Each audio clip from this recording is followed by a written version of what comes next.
2. Welcome back to the Coach's Corner. We're here live at the Glenn Farmer Studio, the Coach's Corner Studio here in Franklin, Massachusetts, after a big win against Mansfield. Coach, we're 4-0. First win over Mansfield since 2009. Yeah. I heard it was a packed house. Great atmosphere for a game. Yeah. It was nice to see a full stadium with a lot of people, students, parents. I think a lot of people came out just to see the game, see a good high school football game. People wrapped around the fence, around the track even, and you definitely could kind of feel the energy and definitely hear it. All right, so let's get right at the game. Our first series, we had a couple penalties that hurt us right away, and then we just missed Will Tracy going down the sideline. Yeah, we had a good run on first down, and then 2 penalties didn't help us. Now it was back to 2nd and long. Decent play gets us to 3rd and manageable, and then we took a shot because we thought we had a good matchup. Something we came back to a little later, but just the kid made a really good play on the ball for Mansfield. Mansfield gets the ball their first series. What was shocking to me was that they took 3 20-yard shots right off the bat. Is that something you think they saw in tape that they could exploit? I mean, we make a couple nice plays on it. I know Lions and DJ make a couple nice plays on it to break up a couple of the passes. But is it something you think they saw in tape and they wanted to exploit? Because that's not typical Mansfield. Yeah, I mean, I think when you look at them on the season, they've definitely thrown the ball a little bit more. Their quarterback's he's a junior, I think, but he's a really good thrower. I mean, he's had a few games where they've really had to rely on the passing game, and I mean, I understand why they would want to go to him early and get him started, try to get him some completions. So it makes sense. I think that they do that really well. I think those receivers are pretty good too. So then we get the ball back on after 3 and out. Our second series starts at our own 32. A couple Mac runs. Kindred goes for 9. And then Kindred just literally runs past the defense. I mean, he's got yards on the kid. And it's a perfect throw from Maroney for a 46-yard touchdown. Nice play down the seam.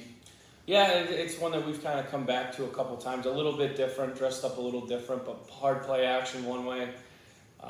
Obviously we're trying to get a certain look from the defense, and Shane's, scored on that route a couple of times just in different ways, and that was we went back to something that we'd had success with, and he does a great job with it. And it really seems over the last few years you've just had that special quarterback wide receiver relationship, whether it be Gordo and Driz or Tommy and Jake, and now Shane and Jared.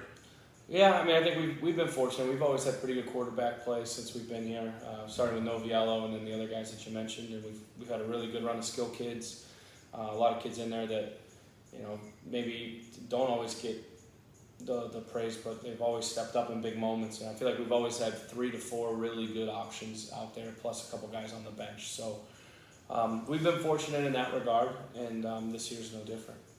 So we go back and forth. Mansfield, they go 2 runs and incomplete and a punt. Our third series, we get 2 Mac runs that were nice runs, and then we throw an interception. It looks like it might have been slightly underthrown. It came open for a second, but it was in pretty well covered. Yeah, I mean, in the play that made the play on it, number 26 for Mansfield, is a really good player, good safety. I mean, he made a good play on it too, and it's something we had success with against a certain coverage, so we thought we would try it there. It was 3rd down, and then that's just sometimes the other teams make plays too. They have to. So they get the ball in their own 39-yard line. 3 plays later, they're down around our 15. But then we get a big, huge sack by Q. Luke Davis breaks up a shot in the end zone. Screen pass goes for 8 yards, not enough. And then a field goal attempt that doesn't go. And again, we're talking about the bed that doesn't break defense. Yeah, we've been stiff in the red area, and again, just trying to make plays in the right moments. And I think our kids understand that when you've got to make a play, got to have it moments in the game, and that was one of them, and they stepped up. So the 16-yard line's where we start. We go a couple plays. We're into the second quarter now. We go 9 Gula runs for about 30 yards, 3 Kindred catches. One is a bubble pass for 18 yards that he does nothing but break tackles and fights his way for a first down. Yeah. And then it's 3rd and 8. Aroni under duress, scrambling around, and he finds Grayson Hunter who realizes quarterback's in trouble and then runs with him, as a good receiver does, and he gets hit for a touchdown. Yeah, I mean, a couple things. One, we had a certain pass play called. Mansfield switched responsibilities, which allowed Hunter to get kind of forgotten about in the back of the end zone. But Jared did a nice job, and so did our line. Our right tackle got the pass rush to go upfield. Jared stepped up in the pocket and then was able to slide out. Sometimes young quarterbacks, they'll just try to slide out and run out, and that's right where the D is. The worst place for a defender rushing the passer is to be behind the quarterback. So that's why you hear coaches always talk about step up in the pocket. So he stepped up. Now the defender's behind you, slid out to the right. It's a scramble drill that we've worked a million times in the 3 years that Jared's kind of been up at the varsity level. And he did a great job, too, keeping his eyes downfield. And Hunter did a great job getting back in sync with the quarterback. And that's a big moment because then we're kicking a field goal. Yeah, and I thought that Pokey did a great job staying with his block throughout the entire play. Yeah, he got that guy running, yeah. and one of the things that we coach him to do is once you get him running, just keep him running. He can't make the sack if he's running up the field, and Jack did a great job. And it looked like it was just a simple pick route that Grayson was running. So what option is he on that?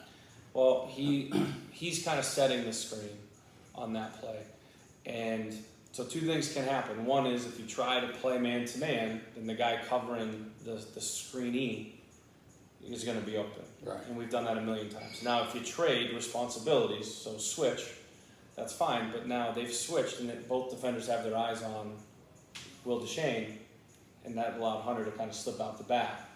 And I think if there wasn't pressure, we probably would have hit Hunter in the beginning. But then once he moved, that's why when he slid, there was nobody near him. All right, so it's 14-0 at this point. The Mansfield 4 series starts with a couple nice plays. Sosi trips up a runner. Joey T makes a nice tackle on a short pass, but they convert a 3rd and 13. Again, we get another Lions pass defense, then a PI, and eventually a 1-yard touchdown runs, 14-7. Yeah, I mean, we had chances to get off the field on that drive. Didn't capitalize. And again, they're going to make plays too. They have a couple plays, especially those throwback screens that are really tough to defend. And they got us on one of those, I think. And but that's part of the game. And just now you got to get refocused. And we're almost at the half at that point.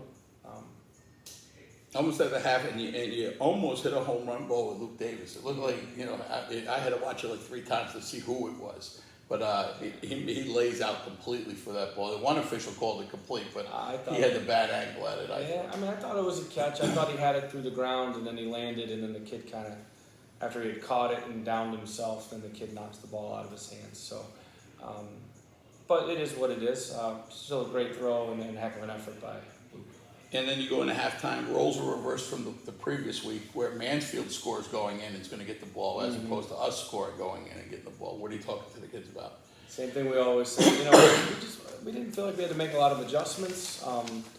We thought a lot of the stuff that we wanted and kind of expected was there, but obviously a couple mistakes on the first drive, and then just kind of running out of time that last drive. Like we felt we saw some things that were there, and they were there, but we had to we only had a few seconds to really put a drive together.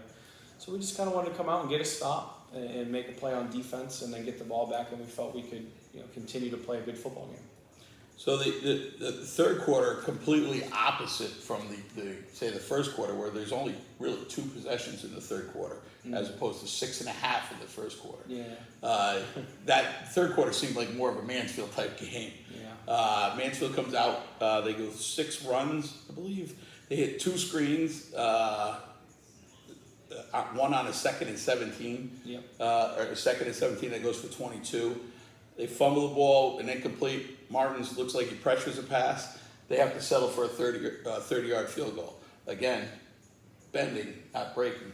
Yeah, and I mean that's just it's a good job. I mean they made the play. They made their turn to make the play was on the 2nd and long, and they did that. And our turn to make the play was on the next kind of sequence of downs. And that's a big moment. That's a momentum booster for us too, to come out and stand our ground and make a stop. So that brings us to the Glenn Farmer drive of the game. The kickoff goes to the 3-yard line. Yeah, we made a bad play on that. We didn't coach it up well enough, and we should know better. So we got to do better. So then it's basically 8 straight runs from Mac, 50 yards.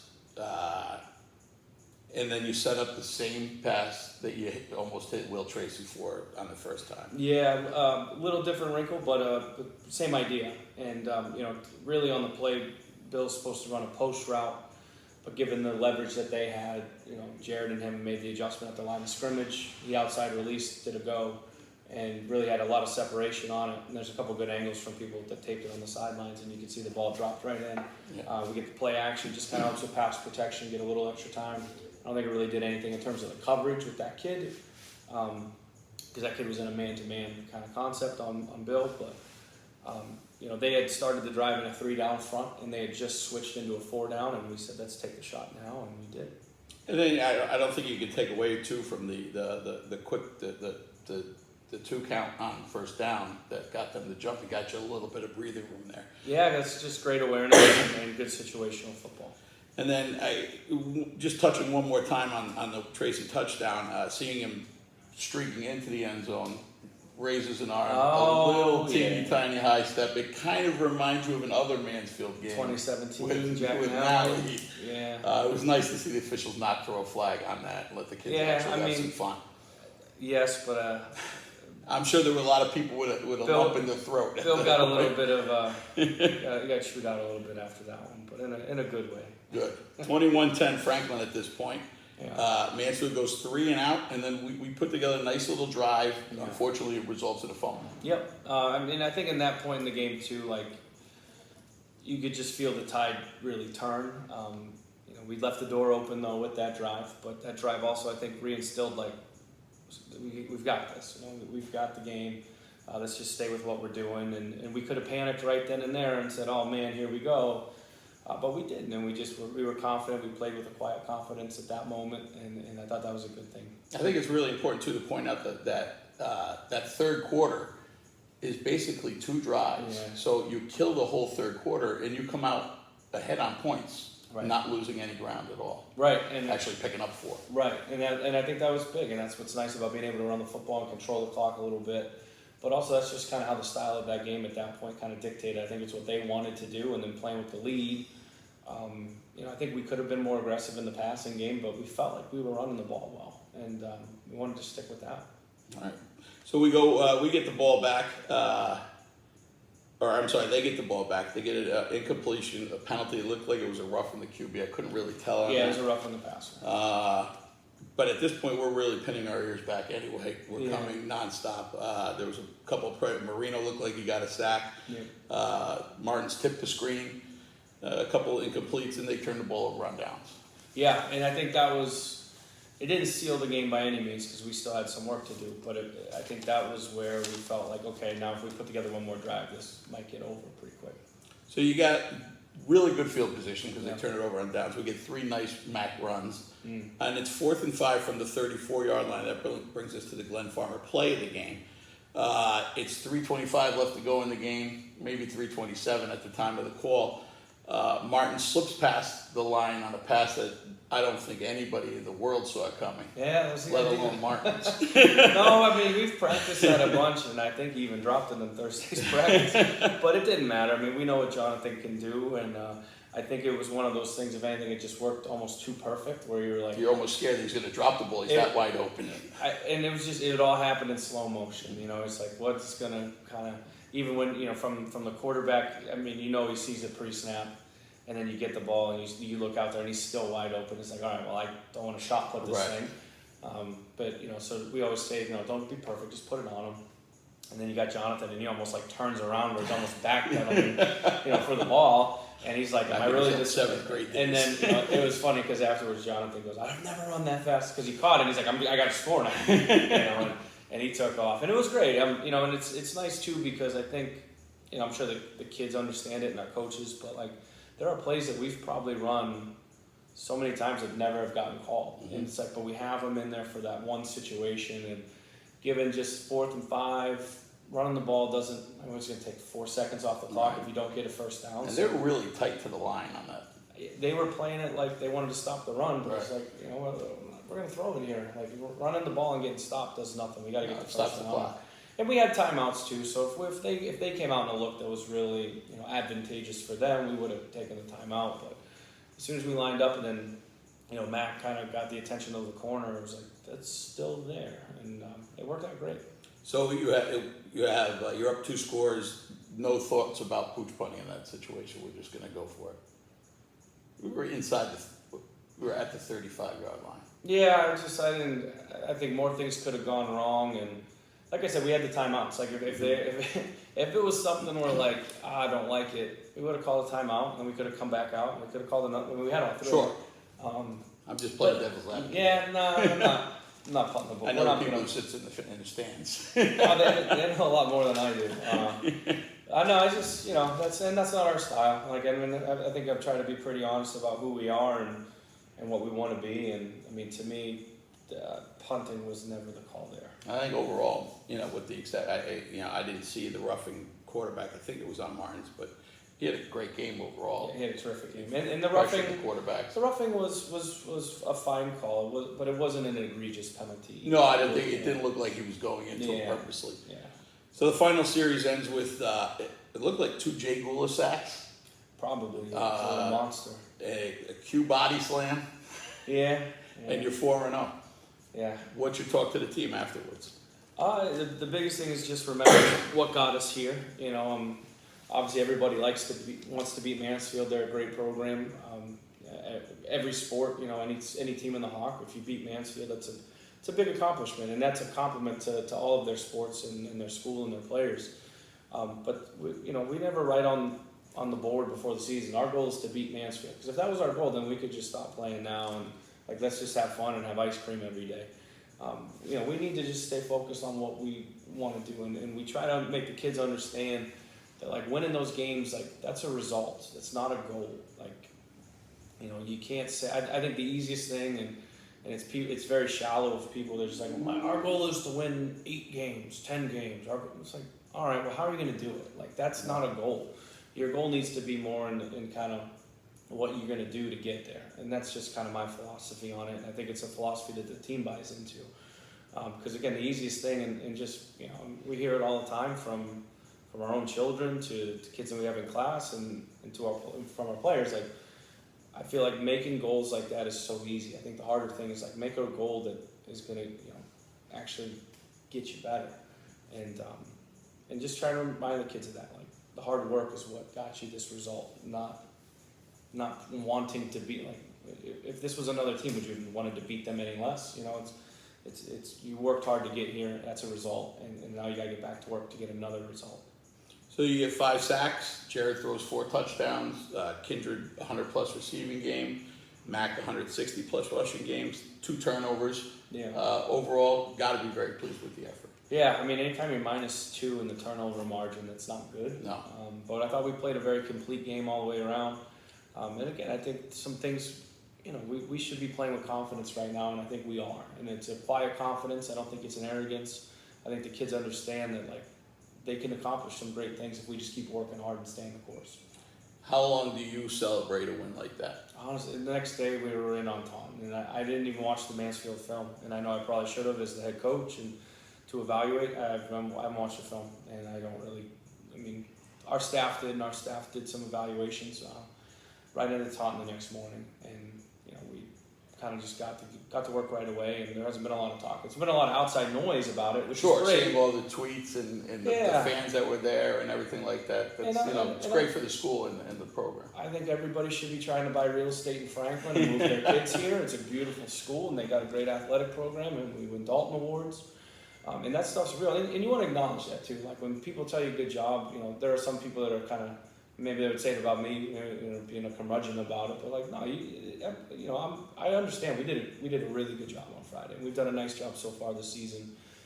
But now we have to learn how to manage expectations and manage those things. It's a lot easier when you're the hunter, but now we're hunted, right? And everybody knows. And we just came out our playoff rankings. We're the #1 seed as of today, which means nothing because it's week 4. Right. But everybody's coming in here with their best shot because they don't think you deserve it or they want to spoil your season. But getting to week 4 at 4-0, you now at least control your own destiny. You do in week 1. We do. But it's a little better. It's easier to beat teams when you're sort of when they're not a little more unassuming, right. And now and even teams on paper, we might get picked to win more, but you're getting everybody's best shot now. Right. You know, they're not laying up for you because they want to knock you off. And I think that's cool, but it changes things, and that's where you find out how mentally tough you can be and how focused you can be. How do you ground the kids, after a week like that where you have Sunday Night Football coming, you have Fox TV coming, Andre Tippett shows up and gives you, I think you already won that once, and now you did it again. How do you ground the kids and keep them focused on this week? Because it's only a win.